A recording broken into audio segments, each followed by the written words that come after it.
Buenos días, soy la licenciada Linda Guadalupe Vargas Martínez. Venimos a presentar los alegatos a favor del caso de Carlos M.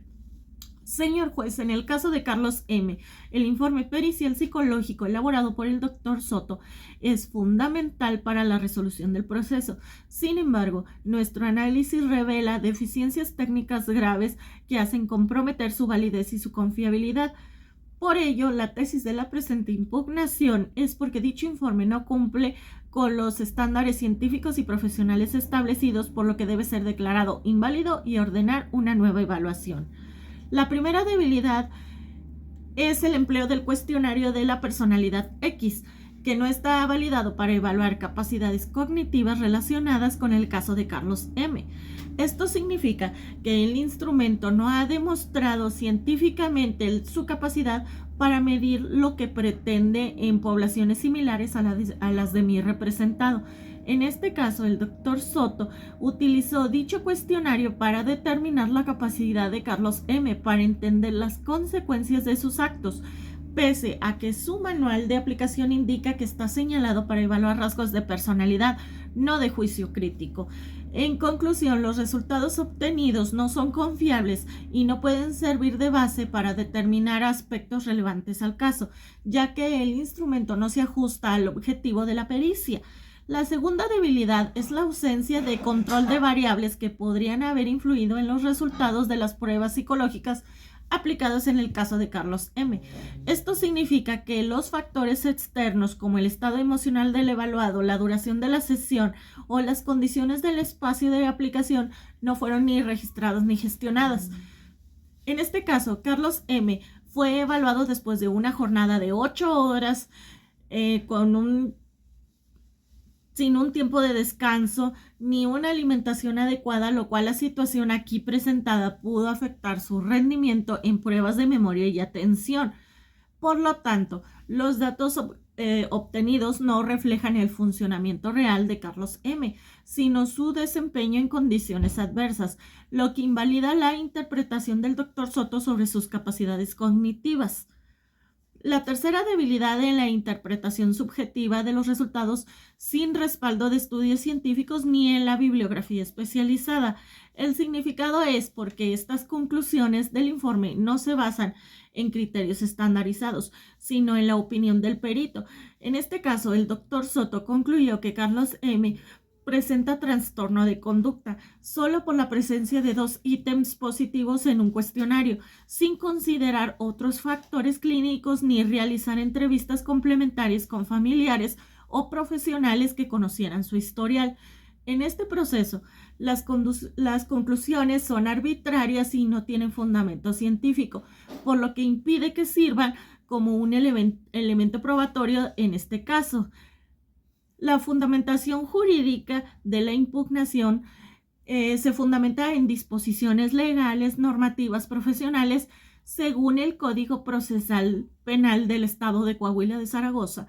Los informes periciales deben cumplir con los estándares científicos para ser válidos. Asimismo, el Código de Ética de la Asociación Mexicana de Psicología establece que los psicólogos deben utilizar instrumentos validados y controlar las condiciones de aplicación para garantizar la fiabilidad de los estudios, y sus resultados.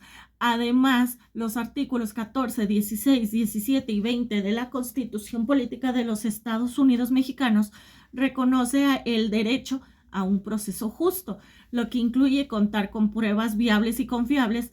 Por ello, el doctor Soto viola estas disposiciones y no puede ser tomado en cuenta para la resolución del caso de Carlos M.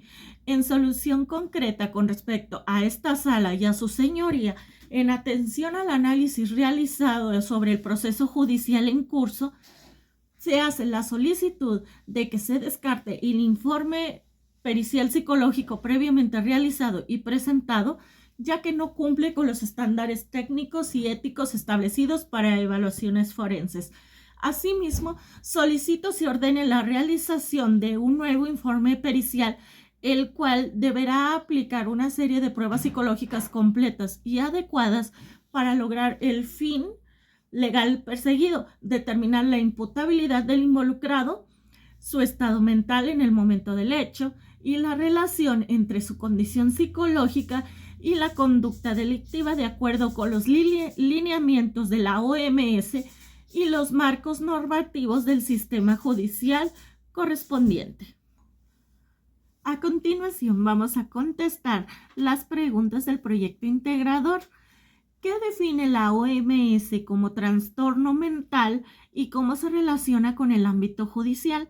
La Organización Mundial de la Salud, la OMS, en la clasificación internacional de enfermedades con las iniciales CIE-11, define los trastornos mentales como condiciones caracterizadas por alteraciones significativas en el pensamiento y en el estado de ánimo o comportamientos asociados a malestar o deterioro del funcionamiento personal, social o laboral.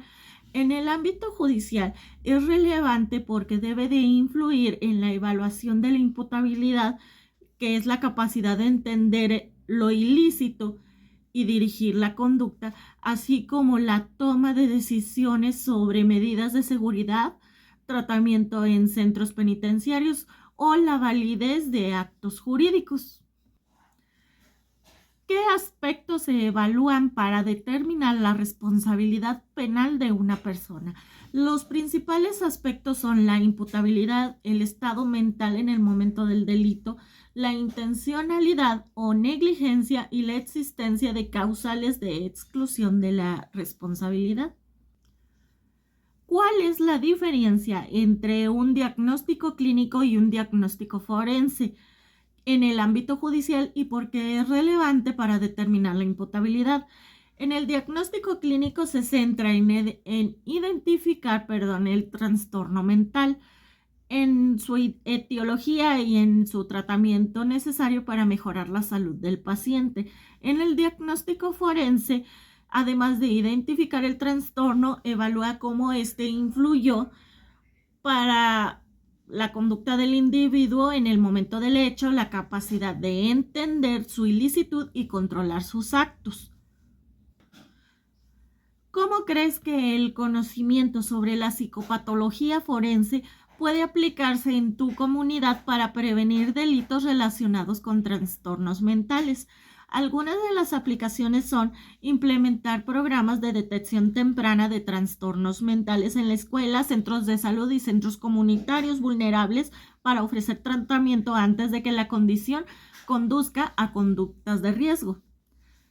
Capacitar a autoridades policiales y trabajadores sociales para reconocer señales de trastornos mentales y actuar de manera adecuada para así evitar confrontaciones a servicios de salud, crear los espacios de apoyo y reinserción social y promover campañas de sensibilización para eliminar los estigmas, incentivando a la búsqueda de ayuda y fomentando trastornos y entornos, son los entornos comunitarios más inclusivos.